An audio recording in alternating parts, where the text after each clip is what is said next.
नमो भगवते वासुदेवाय नमः। आज मैं आप सभी के समक्ष आषाढ़ मास कथा में अध्याय 2 प्रस्तुत कर रही हूँ।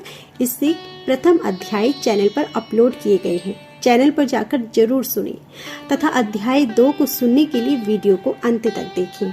अध्याय 2 में ब्रह्मा आदि की आयु और काल का स्वरूप का वर्णन किया गया है। श्री मैत्रेय जी बोले, ही भगवान, जो ब्रह्म निर्गुण अप्रमेय शुद्ध और निर्मल आत्मा है, उसका सर्गादिक आदि का कर्ता होना कैसे सिद्ध हो सकता है। श्री पराशर जी बोले, ही तपस्वियों, मैं श्रेष्ठ मैत्रेय, समस्त भाव पदार्थों की शक्तियां ज्ञान के विषय होते हैं, अतः अग्नि की शक्ति उष्णता के समान ब्रह्म की भी सर्गादिक चरणारूप शक्तियां स्वाभाविक हैं। अब जिस प्रकार नारायण नामक लोक पितामह भगवान ब्रह्मा जी सृष्टि की रचना में प्रवक्त होते हैं, सो सुनो। हे विद्वान, वे सदा उपचार से ही उत्पन्न हुए कहलाते हैं।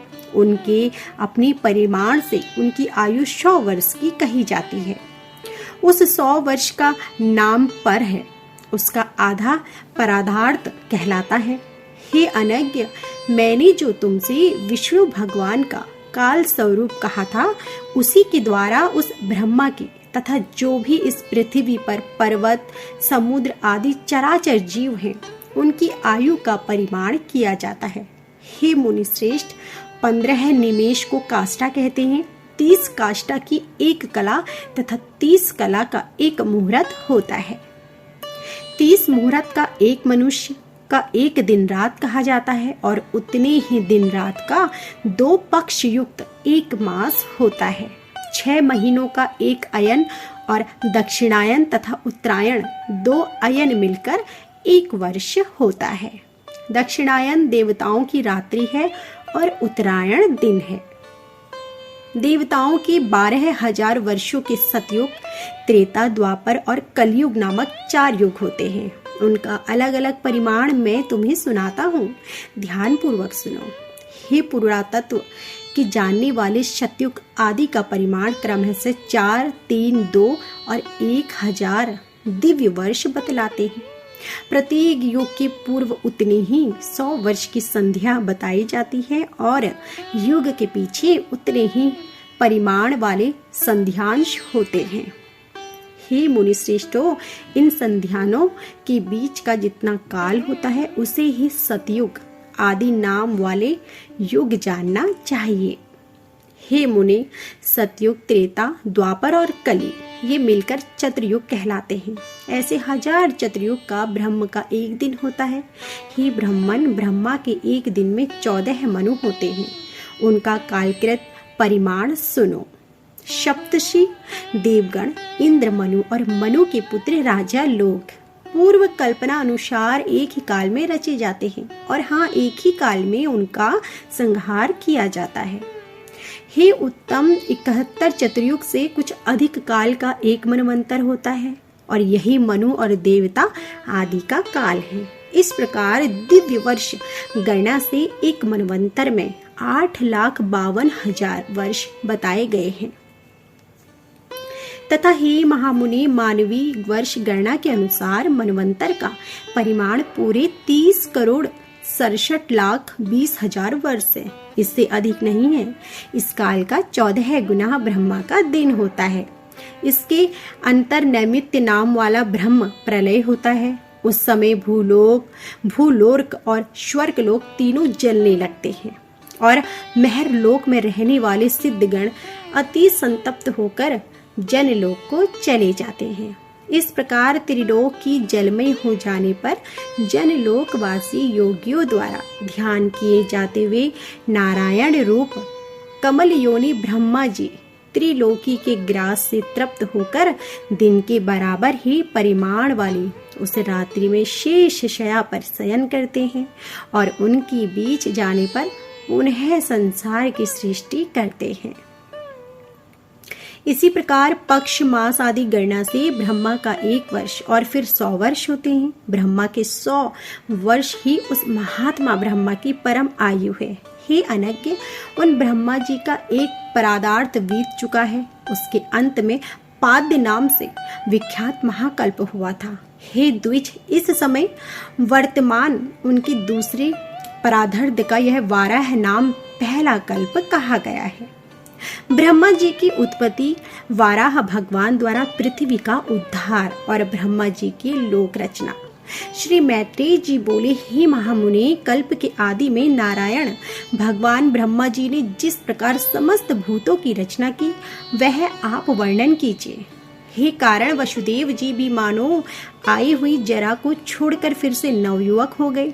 हे गोविंद, सबको भक्षण कर अंत में आप ही मनुष्य जनों द्वारा चिंतित होते हुए जल में शयन करते हैं। हे प्रभु, आपका जो परातत्व है उसे तो कोई भी नहीं जानता, अतः आपका जो रूप अवतारों में प्रकट होता है उसी की देवगण पूजा करते हैं। आप परब्रह्म की ही आराधना करके मुमुक्ष जन मुक्त हैं। भला वासुदेव की आराधना किए बिना कौन मोक्ष प्राप्त कर सकता है? मन से जो ग्रहण किया जाता है, चक्षु आदि इंद्रियों से जो ग्रहण करने योग्य है, बुद्धि द्वारा जो कुछ विचारणीय है, वह सब आप ही का रूप है। हे प्रभु, मैं आप ही का रूप हूँ, आप ही के आश्रित हूँ और आप ही के द्वारा रची गई हूँ तथा आप ही की शरण में हूँ। इसलिए लोक में मुझे माधवी भी कहते हैं। हे संपूर्ण ज्ञानमय, हे स्थूलमय, हे अव्यय, आपकी जय हो, आपकी सदा ही जय हो। हे व्यक्तमय प्रभो, आपकी जय हो। हे विश्व आत्मन, हे यज्ञपते, हे अनज्ञ, आपकी सदा ही जय हो। हे हरे, आप ही वेद, वेदांग और यज्ञ पुरुष हैं तथा सूर्य आदि ग्रह, तारे, नक्षत्र और संपूर्ण जगत आप ही हैं। हे पुरुषोत्तम, हे परमेश्वर, मूर्त अमूर्त, दृश्य अदृश्य तथा जो कुछ मैंने कहा है और जो नहीं कहा है वह सब भी आप ही हैं। अतः आपको मेरा नमस्कार है, मेरा बारंबार आपको नमस्कार है। श्री पराशर जी बोले, पृथ्वी इस प्रकार स्तुति किए जाने पर शाम्बशर जी उनकी ध्वनि है और उन भगवान धरणीधर ने शब्द से गर्जना की। फिर विकसित कमल के समान नेत्रों वाले उन महावाराह ने अपनी दाढ़ों से पृथ्वी को उठा लिया और वे कमल दल के समान श्याम तथा नीलाचल के सदृश विशालकाय भगवान रसातल से बाहर निकले।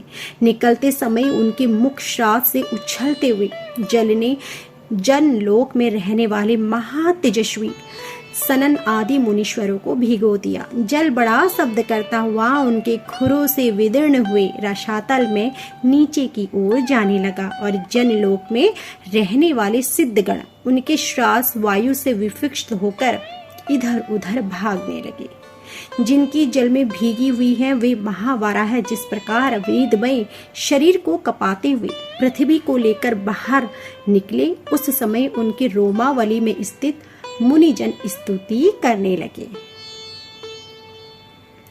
उन उन्नत दृष्टि वाले धराधर भगवान की जनलोक में रहने वाले सनन आदि योगीश्वरों ने प्रसन्नचित से अति नम्रता पूर्वक सिर झुकाकर इस प्रकार स्तुति की। हे ब्रह्मा आदि ईश्वरों के भी परम ईश्वर, हे केशव, हे शंख गदाधर, हे खंड चक्रधारी प्रभु, आपकी जय हो। आप ही संसार की उत्पत्ति, स्थिति और नाश के कारण हैं तथा आप ही ईश्वर हैं और जिसे परम पद कहते हैं वह भी आपसे ही अतिरिक्त है और कुछ भी नहीं है। हे यूप रूपी दाढ़ों वाले प्रभु, आप ही यज्ञ पुरुष हैं। आपके चरणों में चारों वेद हैं, दांतों में यज्ञ है, मुख में चितितियां हैं, हुताशन में आपकी जीवा है तथा कुशाएं रोमावली है। हे महात्मन, रात और दिन आपके नेत्र हैं तथा सबका आधारभूत पर ब्रह्म आपका सिर है। हे देव, वैष्णव आदि समस्त सूक्त आपके सटा कलाप स्कंद के रोम गुच्छ हैं और समस्त हवि आपके प्राण हैं। हे प्रभु, आपका तुंड स्थूली है, सामश्वर धीर गंभीर शब्द है, प्रागवंश शरीर है तथा सत्र शरीर की संध्या है। हे देव इष्ट, धर्म आपके कान है। हे नित्य स्वरूप भगवान, प्रसन्न होइए। हे अक्षर, हे विश्व आत्मा, अपने पाद प्रहार के भूमंडल को व्याप्त करने वाले आपको हम विश्व के आदिकरण समझते हैं। आप संपूर्ण चराचर जगत के परमेश्वर और नाथ हैं। हे प्रभु आप प्रसन्न होइए। तो यह थी हमारी आज की संपूर्ण कथा। यदि आपको हमारी यह कथा पसंद आई हो तो वीडियो को लाइक करना ना भूलें, शेयर करें और कमेंट बॉक्स में जय श्री हरि जरूर लिखें। और यदि आप हमारे चैनल पर नए हो तो चैनल को सब्सक्राइब कीजिए और बेल आइकन दबाएं, जिससे कि आपको आगे की कथाएं सुनने को मिले। आप सभी का धन्यवाद।